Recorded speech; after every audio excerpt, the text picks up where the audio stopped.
Presidente, gracias por recibirnos. ¿Qué tal, Luis? Es un placer enorme. Gracias, Pablo. Por favor. Gracias, Esteban, por estar. Bueno, vamos a charlar un montón de cosas, de los 70 días de gobierno casi, del Papa, si te convenció a vos o vos lo convenciste a él, si lo evangelizaste o no, de Cristina. Estos son los apuntes, después lo vamos a desarrollar, de la respuesta que le das después de tu análisis a la ex vicepresidente o vicepresidenta. Pero empecemos por lo más actual. 20,6% de inflación. ¿Qué significa? Primero, si uno toma el número así solo y aislado, parece un número verdaderamente horroroso, que efectivamente lo es. Lo que pasa es que hay que mirar dónde estábamos y cuál es la tendencia. No podemos nunca olvidarnos de la herencia que recibimos.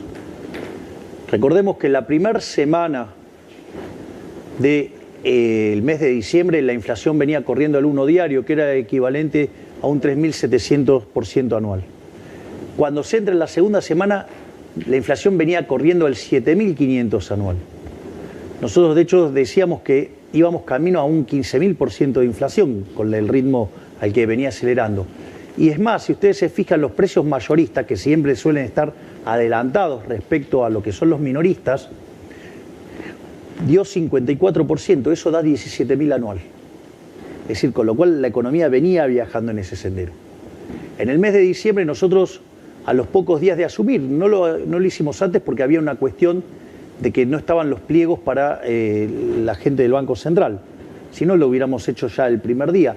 Nosotros lanzamos un programa de estabilización hiperortodoxo con un fuerte ajuste fiscal de 5 puntos del PBI para dejar en equilibrio al Tesoro, con un proceso de saneamiento del balance del Banco Central para atacar los 10 puntos de déficit cuasi fiscal y a su vez un sinceramiento del mercado cambiario, que de hecho cuando ustedes toman al nivel que fue el tipo de cambio con la hipótesis del impuesto país, la brecha prácticamente desaparecía.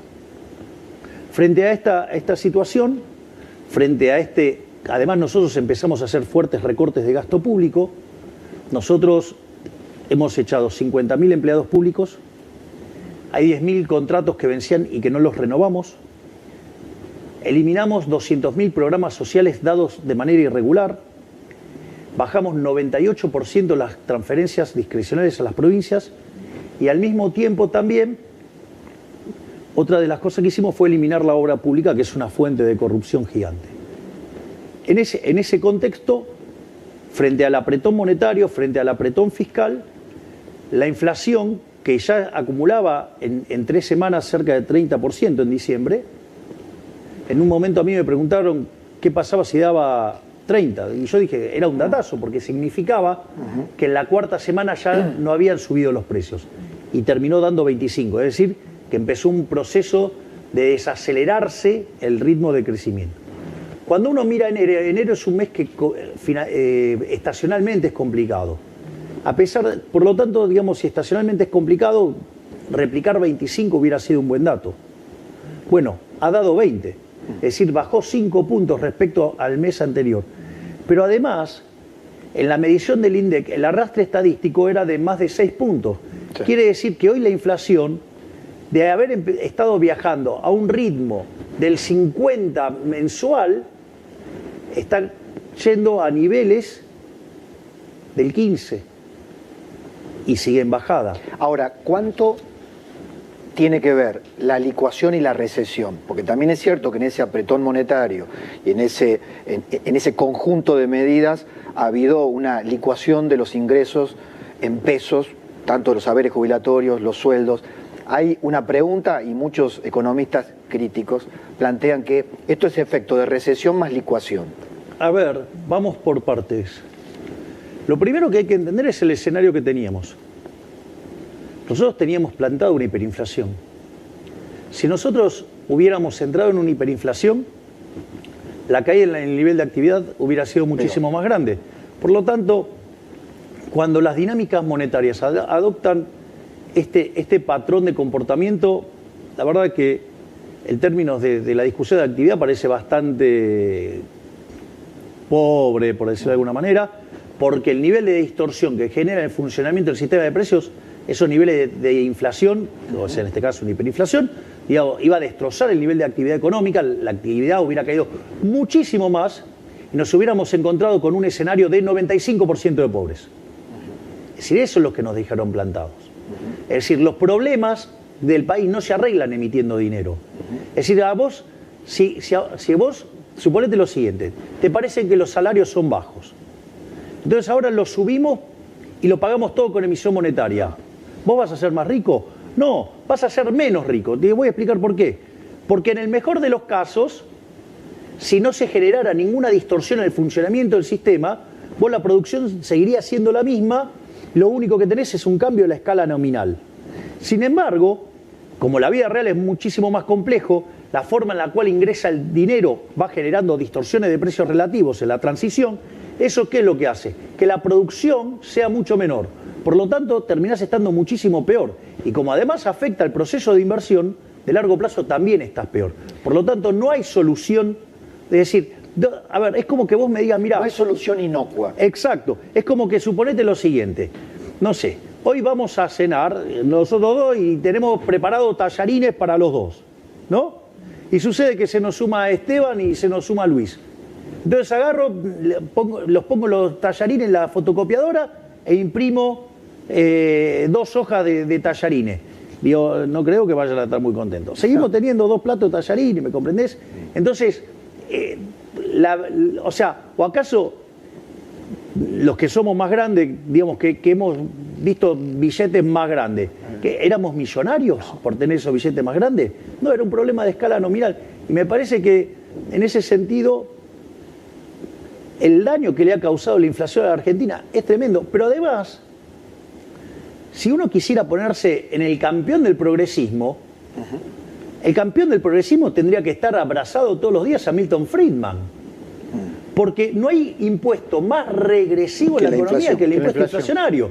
Entonces, si vos verdaderamente estás consternado y afligido por los más vulnerables, tu política tiene que ser exterminar la inflación. Ahora, Javier, con esta política, con esta desaceleración de precios, estás teniendo una desaceleración en la tasa de inflación. Bien, con esta proyección, la inflación a un dígito, ¿cuándo estaría?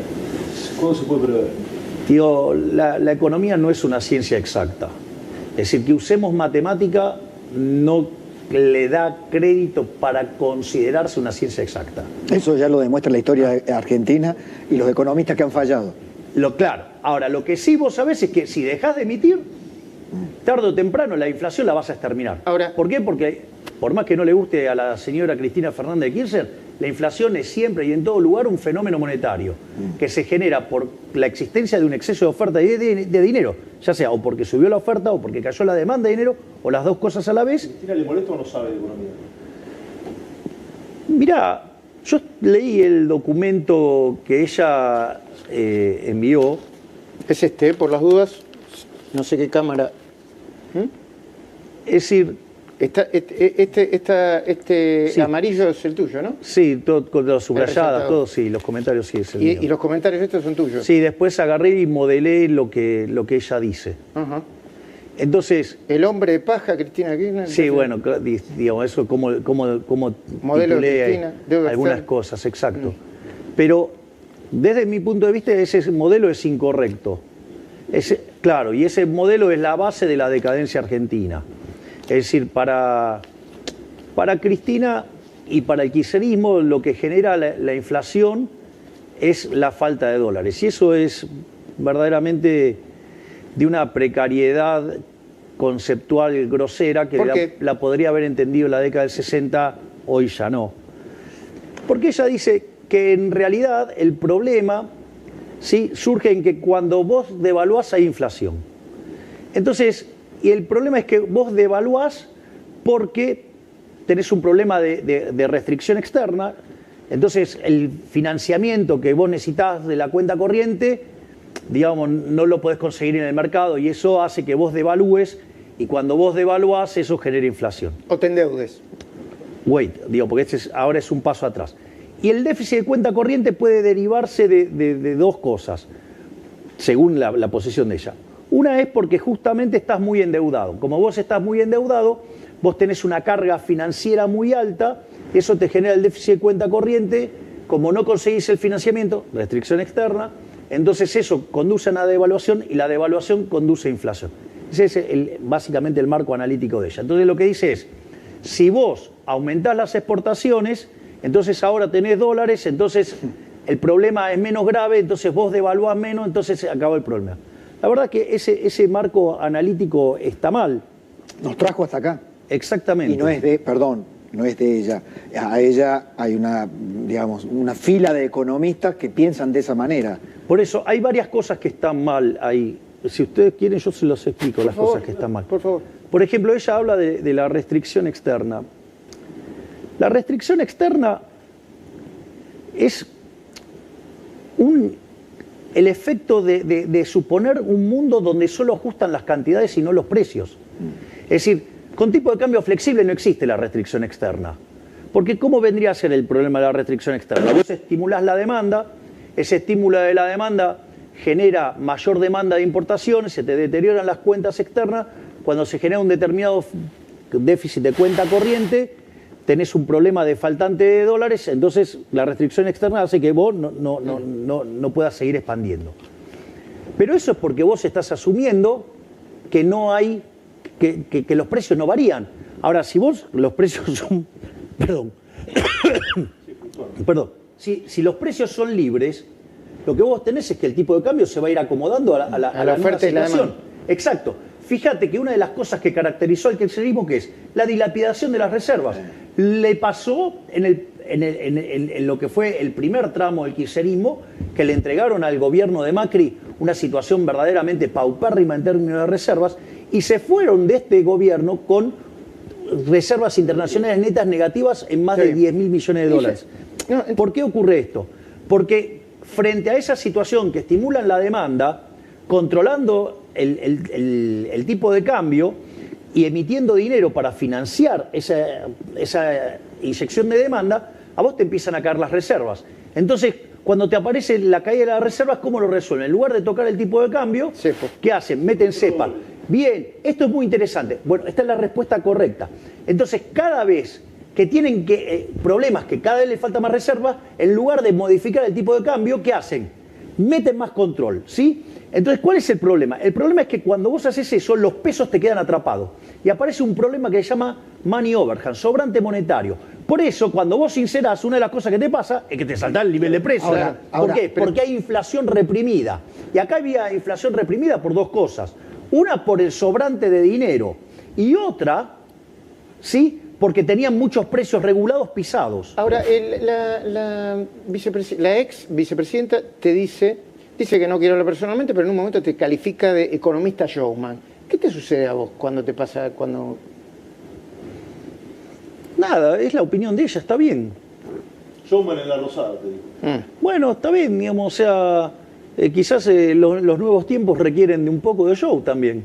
Digo, no, a mí eso no me molesta. ¿A vos no te molesta lo personal? Más que eso, y más que contestarle técnicamente, me parece que el mensaje peligroso que siempre envía ella y por lo tanto activa a todos los suyos, es que si los gobiernos no le dan al pueblo lo que el pueblo necesita, por ejemplo, subsidios, digamos, una ayuda a los jubilados ahora, esos gobiernos no duran. O sea, han puesto nuevamente el club del helicóptero. Eso es el sustrato, al menos mi lectura, de la carta de Cristina. Bueno, a ver, digo, de vuelta, vamos por partes.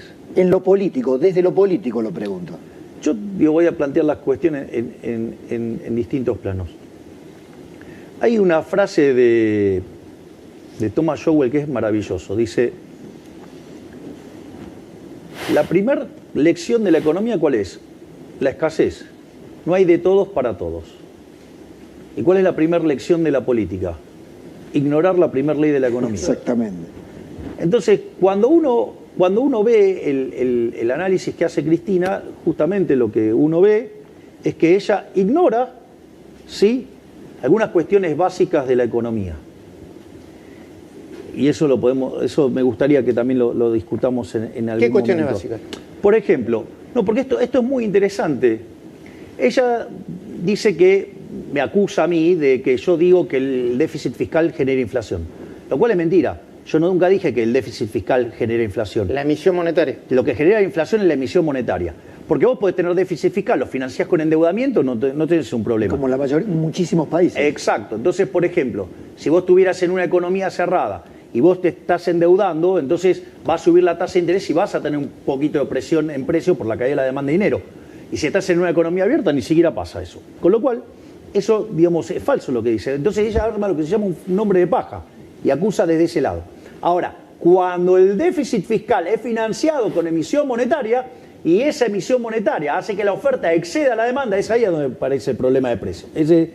Parece que eso no se lo explicaron bien. O sea, o no lo entiende, no lo sé. No le salió. Y bueno, qué sé yo, lo que sea. Entonces, es más, hasta, fíjate esto, porque el primer párrafo que está en negrita es monumental por todos los errores que comete. Pero hay algo que es lo más interesante de todo, ¿no? Porque si fuera cierto esta hipótesis de que el déficit genera inflación, ¿no? Que no es lo que yo sostengo, que lo acabo de demostrar. La pregunta es, ¿y la deuda externa? ¿De dónde salió? Cristina, la deuda sale del déficit fiscal. Claro. Es decir, y es falso que el gobierno de Macri sea el que más se endeudó a la Argentina. El que más se endeudó a la Argentina, básicamente, fue el gobierno de Alberto Fernández. Ahora, porque esto es la discusión política. Perdón, Esteban, ¿eh? Sí. ¿Cuánto puede durar este ajuste? Está claro que hay... ¿Cuánto lo puede aguantar la gente? ¿Cuánto lo puede aguantar la gente? Políticamente, vos me imagino que lo analizás eso, ¿no? Sí, obvio. Bueno, pero yo entiendo el punto. Ahora, Diego, ¿cuál es la alternativa? Dale. De vuelta. Una de las grandes falacias que se cae en Argentina con mucha frecuencia es lo que se llama la falacia del nirvana. O sea, te compara contra un escenario que no existe. Claro. Es decir, ¿qué piola? Contra el paraíso todo es una porquería, obvio, Claro. y sí. Ahora, si vos vas a estar todo el día viviendo la lógica del paraíso, digo que estás todos los días rogando morirte. ¿Y vos crees que la gente lo entiende? ¿La mayoría de la gente lo entiende? Yo Yo creo que la gente sí lo está entendiendo. Yo creo que la gente lo entiende. Porque es la primera vez en la historia que alguien hizo campaña diciendo que iba a haber ajuste. ¿Y Cristina tiene honestidad intelectual para ver esto o no? Yo creo que, digamos, lo que muestra ese documento es que es intelectualmente honesta. El problema es que, digamos, adhiere a una cosa que es una porquería. Porque esto es importante.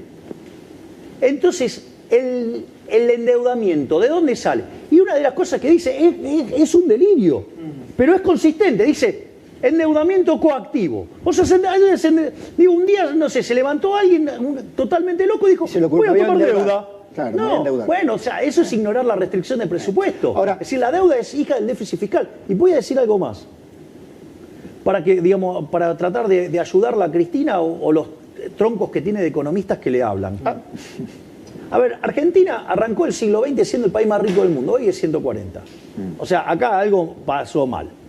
Sí, lo segundo es, de los últimos 123 años, Argentina, 113 tuvo déficit fiscal. Argentina desde el año 1900 hasta hoy tuvo 22 crisis, 20 tienen origen fiscal, donde el déficit fiscal es alto o recontra alto, que es la parte que no entiende. Y encima, ella arranca el supuesto y está en ese primer párrafo. A diferencia de lo que se afirma habitualmente en cuanto a que el principal problema de la economía argentina es el déficit fiscal y la principal causa de la inflación, la emisión monetaria necesaria para cubrirlo, nosotros sostenemos que la inflación en Argentina se dispara ante la escasez de dólares y que es el endeudamiento compulsivo. Ahí está. Es el mantra, Claro, el mantra kirchnerista. Vino, pero a alguien se le ocurrió, se levantó alocado y dijo, vamos a tomar deuda. ¿Y contra qué? Ahora, presidente... Está claro, ¿no? Que ya en el primer párrafo muestra que no entiende lo que es una restricción de presupuesto. Yo digo algo, además, si yo me voy a poner en exquisito, si el problema es que me faltan exportaciones, habría que alguien le explique que eso es un aumento de la demanda agregada neta. Con lo cual la presión en precio es más alta, no más baja. Ahora, ¿podemos dejar a Cristina un poquito de lado? Sí. Hablemos de presente y futuro. Sí. Sin Cristina, sin su carta, porque parece que tuvo un problema de egolatría. Tal vez le haya molestado tanta centralidad en el exterior, el recibimiento del Papa, pero eso lo podemos dejar para otro momento. Sí. ¿Cómo sigue el gobierno? Muchos que lo han votado preguntan, ¿cómo sigue el gobierno? ¿Va a acordar con los gobernadores? ¿Va a avanzar con la motosierra? ¿Va a fondo? A ver, ¿Sin acuerdo político? a ver, la motosierra y la licuadora, que son los pilares del ajuste, no se negocian. No se negocian. El déficit cero no se negocia. El proceso de saneamiento del Banco Central no se negocia. Y una vez que nosotros tenemos el equilibrio fiscal en déficit cero y tenemos saneado el Banco Central, vamos a estar en condiciones de abrir el mercado cambiario. Y cuando nosotros hagamos eso, lo que vamos a tener es un rebote de actividad económica. Y explico por qué. Cuando vos tenés una restricción, un precio fijo, ¿sí? Un precio controlado, hoy tenemos un crawling peg, pero digo, o sea, es como que... Y que es el aumento es un paulatino, control que lo vas corriendo. Controlado. ¿Qué es lo que sucede? Vos tenés un exceso de demanda, ¿sí? Nosotros estamos limpiando restricciones todos los días. Sí. El mercado de cambio y la gente no lo ve porque seguimos comprando dólares a lo loco, pero... Ahora, esto es interesante. Digo, desde que asumimos, compramos 7.000 millones de dólares. O sea, reforzando las reservas. Ahora, dicho esto, ¿qué es lo que sucede?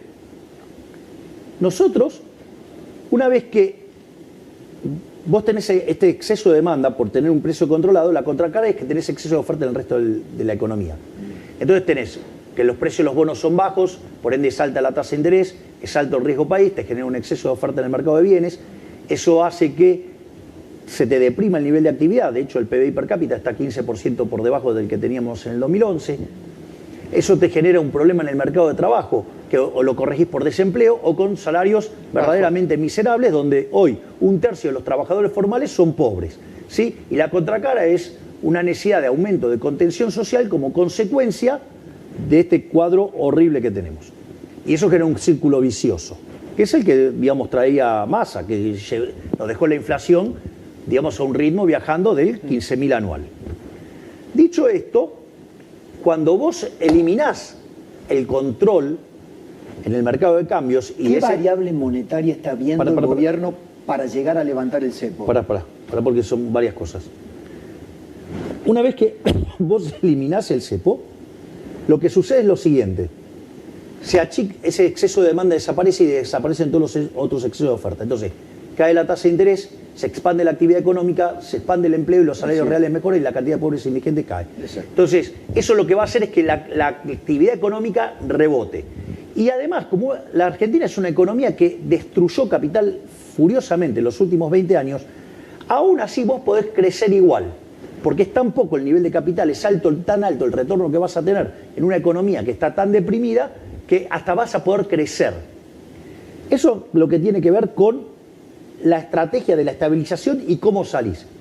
Después está lo que nosotros mandamos en el decreto de necesidad de urgencia y la ley de bases, digamos, de reforma del Estado. Exacto. Que son un conjunto de reformas estructurales que tienen 3 elementos centrales. Uno es devolverle libertades individuales a los individuos. Otra tiene que ver con hacer estructuras de mercado más procompetitivas, no proempresas, procompetitivas, no proempresas, y terminar con los tongos de la política. Bueno, esto es, digamos, ha sido tremendo, ha sido demoledor. ¿Hay más puro de los que imaginabas? Sí, hay muchos más de los que... Pero bueno, esto es algo que también está bueno señalarlo. Ahora, lo que quiero decir, ese conjunto de reformas, lo que hacía es que Argentina escalara 90 puestos en libertad económica. Es decir, que Argentina se pudiera parecer a un país a Alemania. Es decir, Argentina en 20 años podría parecerse a Alemania. El rechazo lo va a demorar. Claro, entonces, por ejemplo, en lugar de estar creciendo, porque cuando se dan esos procesos de convergencia, vos crecés a tasas muy fuertes. Por ejemplo, podés estar creciendo a tasa del 10% per cápita. Entonces eso quiere decir que vos duplicás el PBI per cápita en 7 años. Bueno, digamos, con estas tasas que vamos a tener como consecuencia de no haber avalado la reforma, tardamos 25 años para duplicar el PBI per cápita. Digo, en términos de pobreza y de nivel Ahora, de bienestar, presidente, ¿vos no es crees menor. que no aceptan eso o la ley no pasó? No, ¿Porque son todos chorros? No, ¿O porque no les entienden la interesa. economía? No les interesa. A ver, la evidencia empírica internacional es hipercontundente.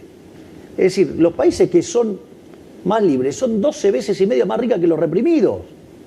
tienen 25 veces menos de pobre en el formato estándar, 50 veces menos en el formato extremo. ¿Qué discusión? No hay discusión. Eso está claro. Ahora, hay algo que puedo traer Bueno, esto. pero es que ese es el problema. Eso sí está claro, pero el problema es que esta gente, ¿Quiénes? los políticos, Pero no quieren ceder sus privilegios. ¿Sabes qué fue lo? Mirá, la ley tenía dos objetivos. Era uno, terminar de ordenar el espectro político. Y otro, es decir, plantear las reformas. Yo te digo una cosa. Ustedes me conocen desde hace muchos años. Desde hace muchos años que yo vengo con la idea de que hay que ordenar el espectro político para que la gente entienda qué vota de un lado y qué vota del otro. ¿De qué lado está cada uno, si vos? Bueno, eso implicaba que muchos delincuentes que se disfrazan de ovejas eran lobos. Hay diputados delincuentes, si vos. Obvio. Le mienten abiertamente a la gente. Le hablan del cambio, pero como dice Macri, la mía está. No, o sea, entonces, ¿qué es lo que pasa? Lo más maravilloso que pasó con la ley es que cuando la empezaron a desguazar, dejando en evidencia todos los dedos sucios de quienes estaban sucios. Y las votaciones esas lo que hizo fue mostrar quiénes son los que verdaderamente están a favor de un cambio por las ideas de la libertad y quiénes son los delincuentes que quieren seguir con este sistema de privilegio, ¿sí?, de donde los políticos se enriquecen. Entonces, fue fabuloso. ¿Por qué te crees que la levanto la ley? La levanto justamente por eso, porque logré el objetivo. Frente a tener una ley mala, prefiero no tener una ley. ¿Y los objetivos loables de la ley? ¿Cuándo? Está bien, pero a ver, eso puede esperar. ¿Sabes por qué puede esperar, Pablo? Porque es muy simple. Con esto hay un montón que dejaron los dedos todos sucios. La gente... Frente a la gente. Claro, frente a la gente. Cuando dicen, vos saliste a escracharlo, eso es mentira. ¿O acaso no son públicas las votaciones? Ah, ¿qué? ¿No se pueden hacer cargo de lo que votaron? Es decir, entonces digo, no, porque esto es interesante. Sí. Porque está bueno que la gente sepa quiénes votaron en contra del cambio, quiénes son los que votaron a favor de los curros, quiénes votaron a favor de los delincuentes. Entonces, cuando después vengan a decir, no, nosotros queremos el cambio, nosotros somos republicanos. No, ustedes son una manga de delincuentes. ¿Y sabes qué es lo más lindo? En el 2025 no van a pasar.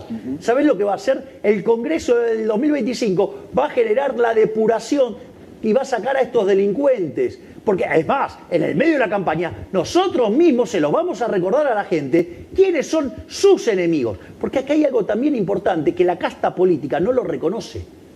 La gente detesta y desprecia a los políticos. Los desprecia. Siente asco por los políticos. ¿Y sabes qué mostró esta votación? Que tienen razón. Entonces, cuando vayamos a la próxima elección, todos esos no renuevan más sus bandas. Bueno, ahí empezó a calentar motores, Pablo, Esteban. Y lo que van a ver a partir de ahora, prepárense, ¿eh? ¿Lo digo o no lo digo? Bueno, no lo digas. Va a hablar del Papa, de Macri, De Yarlora. de Yarlora, De Píparo, de Píparo, de Massa,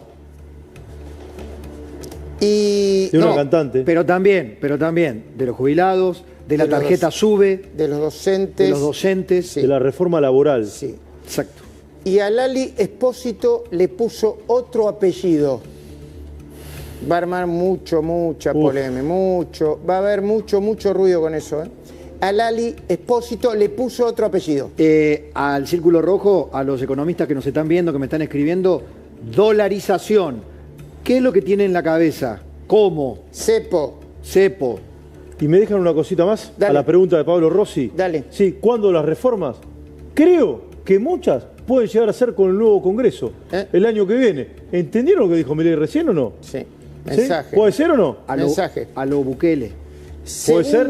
Segunda parte de la entrevista exclusiva con el presidente Javier Milei. Ahora.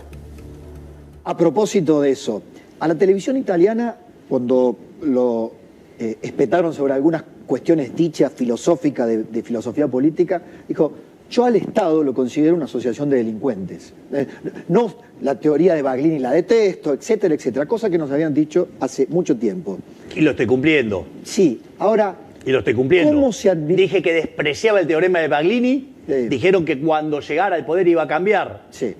Ahora, Parece que no me conocían bien. ¿cómo se llega a administrar eficazmente un Estado cuando conceptualmente se lo detesta? No. El problema es la fatal arrogancia de creer que lo podés administrar eficientemente. Ok. Mira, Milton Friedman decía, vos tenés 4 formas de gastar. Vos podés gastar la tuya o la de otros. Y la podés gastar en vos o en otros. Cuando vos gastás la tuya en vos mismo, ¿qué haces? Maximizar los beneficios. Cuando vos gastás la tuya en otros, es como cuando das un regalo. Tratá de quedar bien con lo menos posible. Minimizás el costo. Cuando vos gastás la de otro en vos, digo, es cuando, viste, los directivos viajan por la empresa, viajan todos... Con la tarjeta corporativa. Claro. Ahora, ¿cuál es la peor manera de gastar entonces? La de otros en otro. ¿Qué es lo que hace el Estado? O sea, el Estado nunca puede funcionar bien. Por definición, funciona mal. Primer punto. Segundo punto. Para funcionar el Estado tiene que ser financiado. Ahora, cuando vos lo vas a financiar, no se lo financia voluntariamente, se financia con impuestos. ¿A qué te suena impuesto? Es decir, pagás o tiro en la cabeza. Entonces, nada que surge de un acto violento puede estar bien. Entonces, en ese sentido, o sea, yo, digamos, a todo el mundo sabe que filosóficamente soy anarcocapitalista. Si soy un anarquista de mercado. ¿Y cuándo vas a bajar, presidente, los impuestos? Una vez que estabilizamos la economía y empiezan a sobrar recursos, en lugar de aumentar el gasto, yo voy a bajar los ¿Vas a impuestos. mandar una reforma laboral? Porque la reforma laboral por ahora en el inciso 4 del DNU está frenada por ahora. Está bien, pero de vuelta, nosotros vamos a intentar, o sea, igual yo te digo algo, con los salarios que hoy tenemos en Argentina, las cuestiones del mercado laboral hoy no son restricciones efectivas. Son salarios de miseria. Por eso lo digo. Claro, claro. Entonces, no representa un problema la cuestión laboral hoy, que sería deseable. Pero sí la industria del juicio, Obviamente. sí la maquinaria. No, pero ahí, digamos, o sea, digo, toda esa parafernalia que armaron los recaldes de la vida, digo, Exacto. eso tiene que ser desarmado, porque eso va en contra de los trabajadores. A lo único que favorece es a los picapleitos. ¿Es una mafia?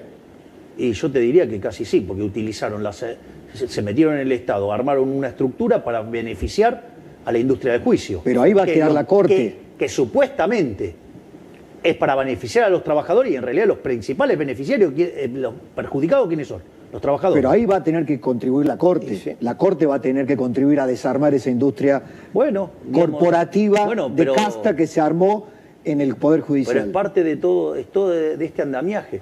Pero quiero volver al punto inicial. Cuando vos entonces entendés que los medios del mercado, ¿cuáles son? Los intercambios, la producción, el ahorro, la inversión. ¿Cuáles son los medios del Estado? ¿Cómo se financia? Con impuestos, con robo. O sea, entonces, lo primero que hay que entender es que el Estado es una organización criminal, es una organización violenta, donde los tipos se pusieron de acuerdo para robarle a la gente. Yo les hago una pregunta. En el último año, Esteban, ¿cuántas veces te robaron? A mano armada ninguna.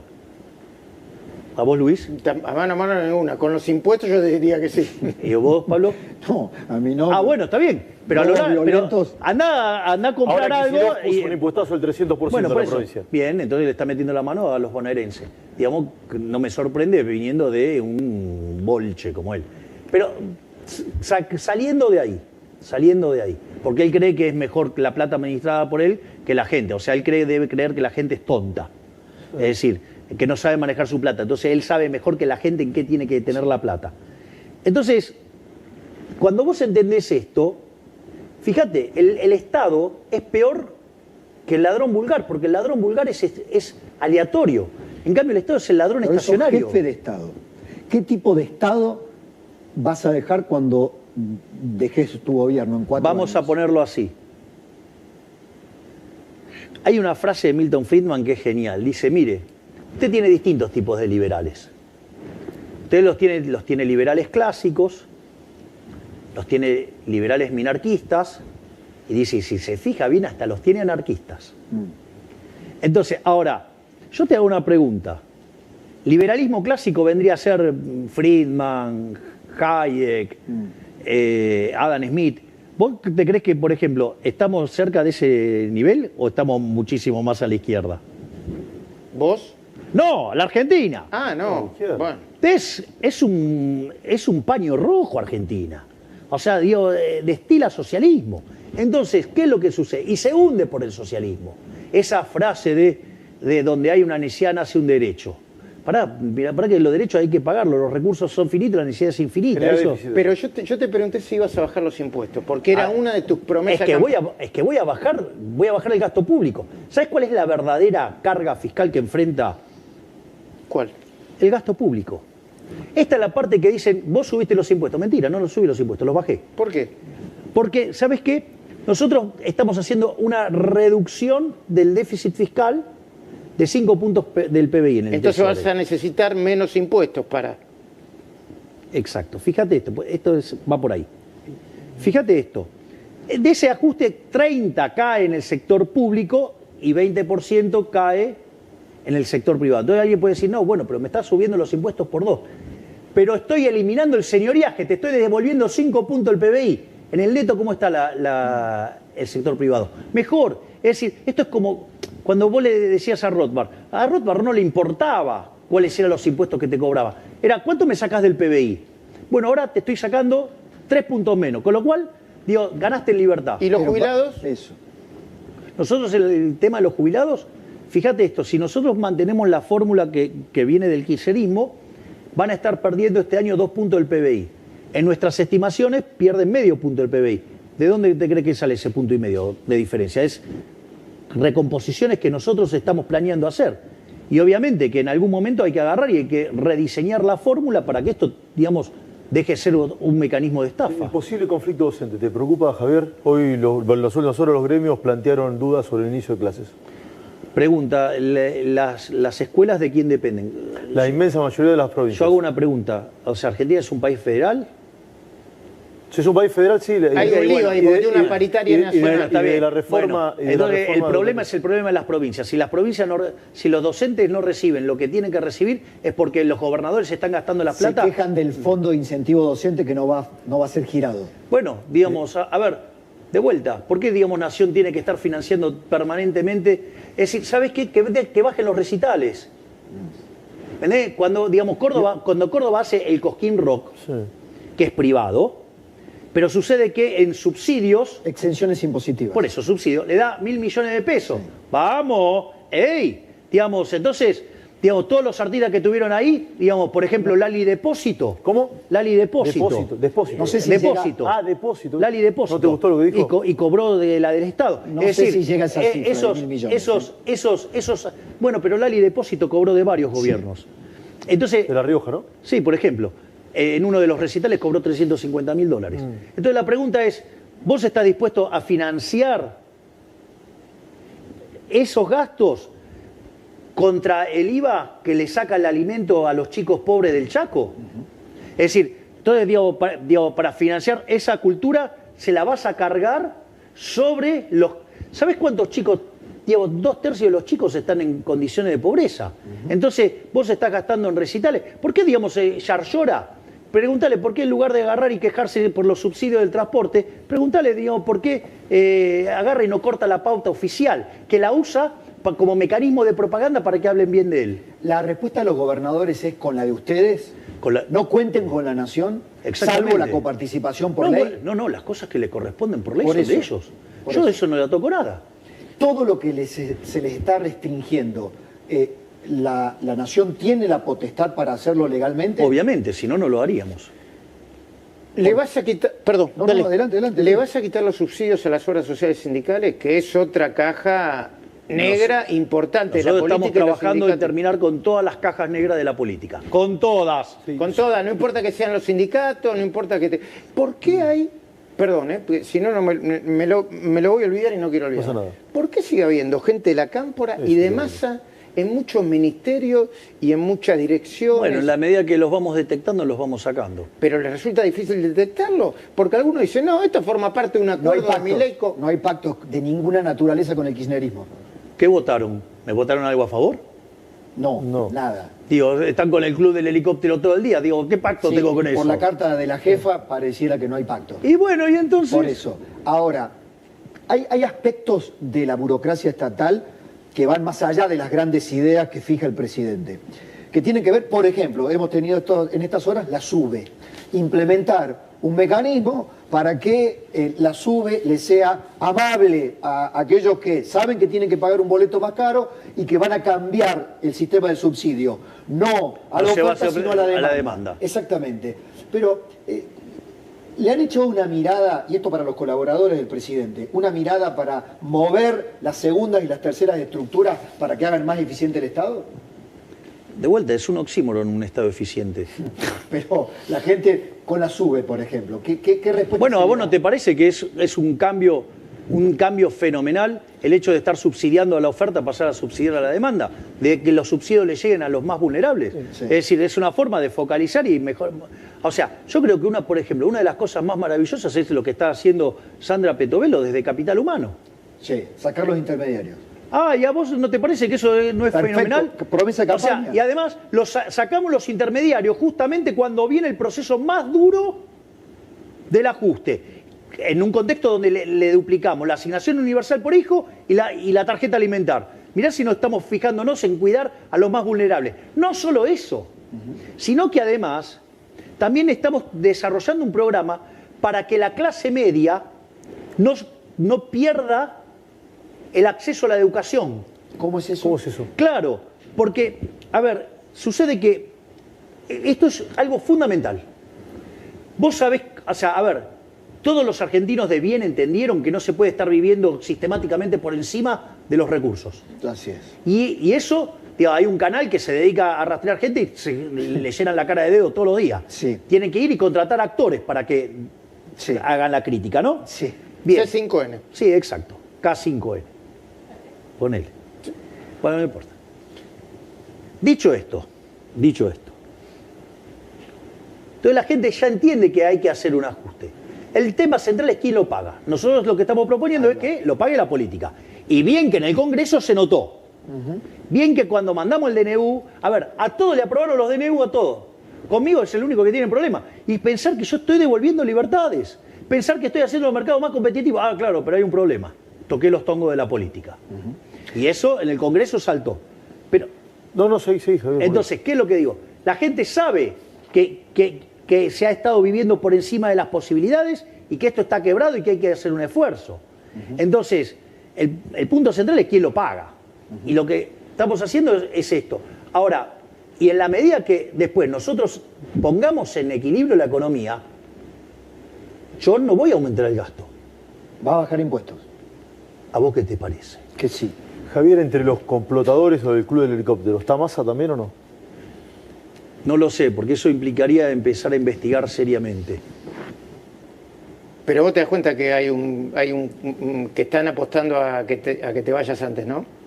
Sí, los que gritan viva el consenso Caroja también. Lo decía por la reta. Sí, claro, digamos, o sea, ¿por qué no dijo mejor viva la corrupción, carajo? Porque en el fondo ya vimos lo que eran los consensos. Yo no sé si ustedes recuerdan, pero en mi paso como diputado, a mí se me criticaba fuertemente, decían que estaba ausente, que después, cuando... El problema era, digamos, que yo no votaba en las discusiones en particular. Claro, que vos en la discusión en particular dejaste... ¿Y por qué no votaba? ¿Por qué? Porque ahí estaba el curro. ¿Y qué pasó? Saltó toda la porquería, toda la pus de la política. ¿Se llama fideicomisos eso, Javier? Sí, y vamos a avanzar fuertemente contra todas las cajas negras de la política. Hay 10 fideicomisos que están a tiro de decreto. Que el presidente, si quiere, fueron creados por decreto, se pueden barrer por Te hago decreto. una pregunta. Si ese es el número, Sí. ¿verdad que yo voy a hacer el decreto que los limpie? No, es una pregunta. ¿Querés apostar? No. Vas a hacer un decreto que limpie todos los fideicomisos. ¿A vos qué te parece?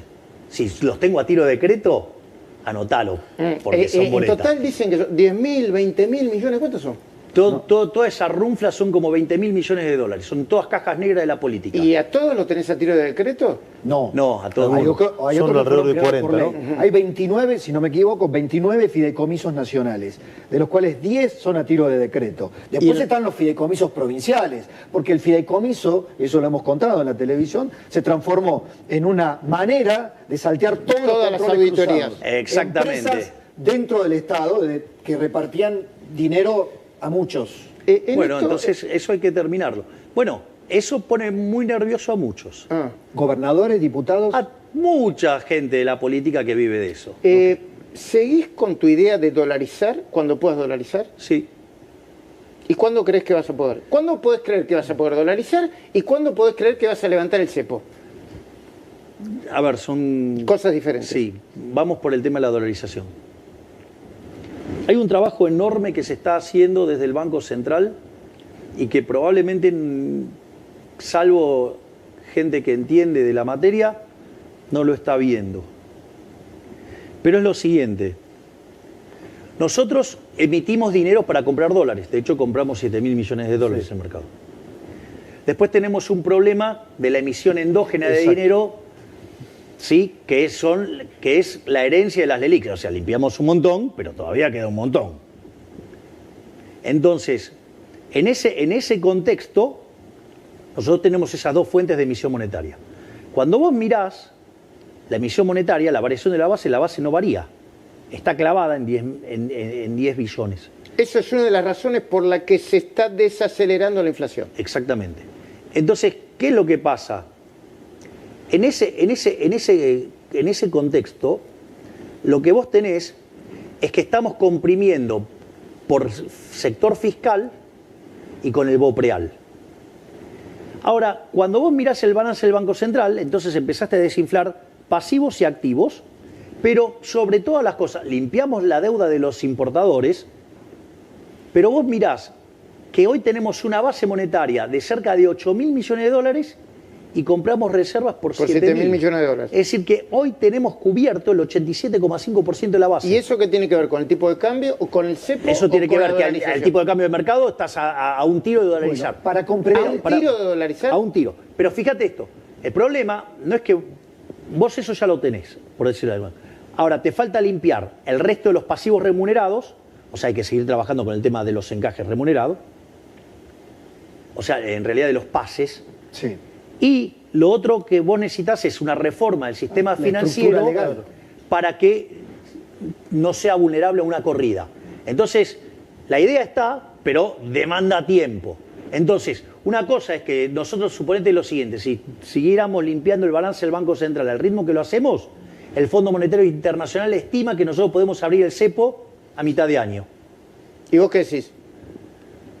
Yo prefiero verlo nunca. Que la economía no es una matemática, no es una Entiendo. ciencia exacta. No es una ciencia pero exacta. solo por la Dale. dolarización, para Dale. entender la dolarización en la cabeza del presidente.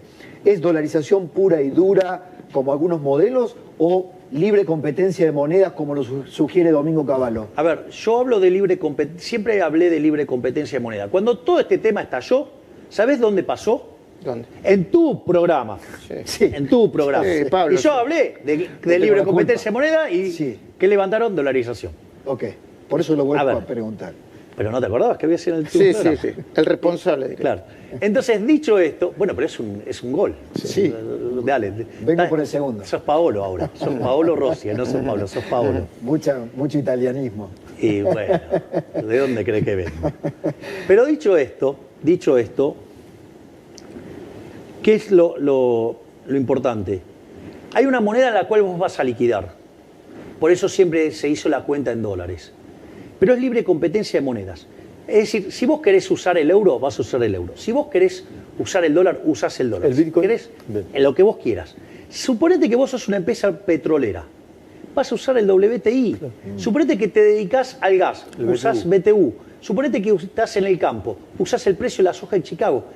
¿Qué es lo interesante de esto? Que vas a un modelo de canasta de moneda donde los ponderadores surgen endógenamente por las decisiones de los individuos. Y el peso- Es decir, basta que no, porque en realidad quedo esclavizado por la política. No existe más. O sea, Claro, pedirles que no queda piensen. esclavizado por el Tesoro norteamericano Exactamente. y la Reserva Federal. Ahora, ¿y el peso, en ese esquema, dónde queda el peso? ¿Resucita el peso? No, el peso no existe más. Listo. Ok. Requiem al Porque peso. querés que nadie lo va a elegir. No por una decisión tuya, sino porque querés que nadie lo va a elegir. ¿Y vos crees que alguien va a querer No, el no, peso? está bien. Pues, de hecho, le desaparece de quitamos hecho. 13-0 a la moneda, le podríamos quitar 3 más. Entiendo. Es decir, lo que hay que entender es que el Banco Central es probablemente el mecanismo de estafa más sofisticado que creó el Estado de la historia. Porque cada vez que emite es como falsificar papel. Son Es como decir, los tallarines, Con la impresión de fotocopiadora. elecciones. Está. Ahora, presidente, Sí, ¿quién pero te obligan a comerlos. Ok. Y cuando los comes, ¿qué te pasa? Te vas a sentir mal Y porque sí, el papel y sí. no son Pobre, fáciles. muy bien, pobre. ¿Quién evangelizó a quién? ¿El Papa a vos o vos al Papa? No, yo no creo que haya habido una Bueno. cosa por el estilo. Yo lo que ¿Conectaron? ¿Qué te pasó? A ver, hay varios eventos. Previo a la ceremonia, el Papa Francisco nos invitó a Diana Mondino, a mi hermana y a mí, para que lo viéramos. Y ahí es donde se dio el diálogo, te cortaste el pelo, todo, vos sos medio... Quería decirle medio judío, supongo. habrá querido decir eso. Le dijo a Karina... sí, cuidalo. Gracias por cuidarlo a él. Cuidalo. Sí. Pero tengo algunas anécdotas más divertidas Sí. todavía, del día cuando nos encontramos, que tuvimos la reunión. Entonces, y eso fue todo con mucho afecto, con mucha simpatía. Entonces le pedí permiso para darle un abrazo y me dice, por favor, hijo, y pegamos la mejor. Esa es la realidad. Y Karina también le dijo, ¿te Sí. puedo dar? Claro, uno no se acostumbra, ¿viste? Uno Claro. lo que ve son fotos, qué sé yo. Vos le pediste permiso, te dio, y Karina también le pidió permiso y dijo, pero claro, Sí, estaba contento, no sé. Y después pasó algo muy lindo. Cuando termina la ceremonia, él rompe el protocolo y viene a saludarme. Yo no podía creer. O sea, rompió el protocolo para venir a saludarme. Con lo cual, o sea, yo no podía creer lo que estaba pasando. Después al otro día tuvimos la reunión. La reunión fue maravillosa, La verdad es que cuando arrancó la reunión lo primero que hice fue pedirle disculpas por mis exabruptos del pasado, que si bien yo le había hecho llegar mis disculpas por distintos canales, Lo hiciste personalmente. sí, y también lo había hecho en uno de los debates, Sí. me pareció que valía la pena hacerlo en persona. ¿Y cómo se lo dijiste, si te acordás? No, le digo, mire, su santidad, el tema es el siguiente. Yo la verdad que antes había algunas cosas que no las entendía. Y cometí un error y tuve unos exabruptos que no correspondían. Entonces quiero pedirle perdón. Me dijo, ¿quién no cometió errores en su juventud? Dale, listo, ya está. Así lo... Después le dije que... Lo que ibas a hacer, lo que que le querías hacer. confirmaba la invitación y que si él quería venir iba a ser recibido con todos los honores de un jefe de Estado y muy especialmente por ser el jefe espiritual de los católicos. La realidad es que no me contestó a eso. Lo otro que también pasó, le llevé de regalo unos libros de Jesús Huerta de Soto que le envió.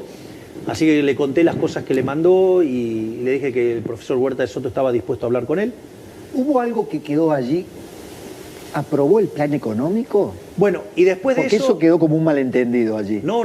Porque generalmente él no aprueba planes económicos. No es que entonces, a partir de ahí nos pusimos a hablar de la economía. Ok. Y yo lo que hice fue describirle la herencia. Y a partir de la herencia, las distintas opciones de política económica que tenía y los resultados de cada una de esas opciones. Y entonces me dijo, ¿y los vulnerables? Entonces yo le expliqué todas las políticas que estaba llevando a cabo la ministra de Capital Humano. Petovelo. Y eso a él le pareció muy interesante. Él ya había quedado impactado muy positivamente con el concepto de capital humano. En esta fuimos al hueso y le expliqué cómo funcionaba cada una de estas cosas y cómo era la salida. Y a él le pareció muy razonable y me dijo, mantenete firme con el tema de los... Tenemos acordado los últimos 5 minutos para la entrevista, así que aprovechémoslo. Pero no quiere que les cuente una anécdota divertida. Sí, por supuesto. Me lo descontás, por favor, Karina. Porque después... Para que yo algo tuve que ver. No, sí, por supuesto. Porque yo con quién fui a visitarlo. Fue Guillermo Francos, nuestro ministro del Interior, que fue alumno que además le tiró un carpetazo. Se copió, ¿no? Sí, le dijo, usted se copió. O sea, así, le tiró un carpetazo en el medio.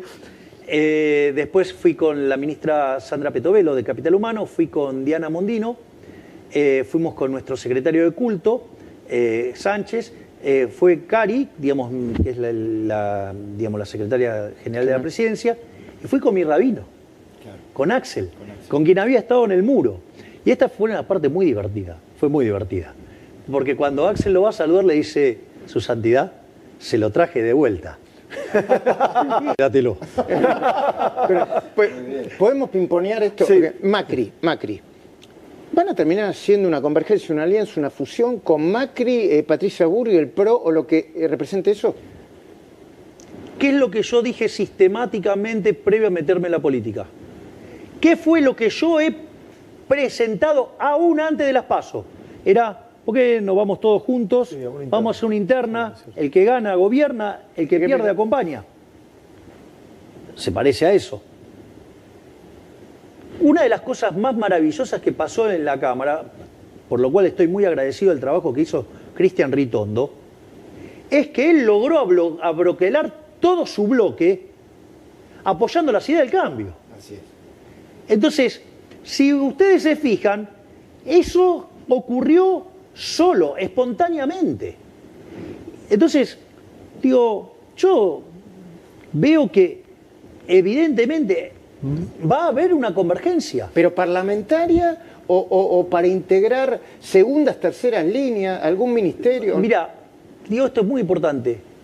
Yo una de las cosas que señalé es que cuando la doctora Bullrich y el presidente Macri me dieron el apoyo... Si no te pidieron cargo, dijiste vos. No, me pidieron nada. Yo hablo con Macri, no me pide nada. Es decir, las charlas que yo tengo con Macri son maravillosas. O sea, si él me cuenta experiencias, o sea, él está viendo las cosas que pasa y me cuenta sus experiencias. Pero no te sugiere nombres. No, digamos, a ver, ahora supongamos lo siguiente. Sí. Supongo que yo tengo que cubrir un puesto Sí. y no tengo.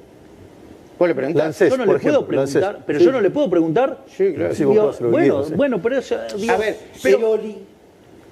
¿Por qué Scioli? Scioli, a ver, en ese lugar Scioli tiene una experiencia fenomenal. O sea, es algo que ese trabajo lo conoce muy bien, lo hace muy bien y además es amigo de Guillermo. O sea, yo creo que cada ministro tiene que poder elegir sus No colaboradores. tiene nada que ver con el kirchnerismo Scioli. Y tendrías que indagarlo y preguntarle a él y te vas a dar No cuenta. es casta. A ver, yo en algún sentido he hablado de tabula rasa y esto lo dije siempre.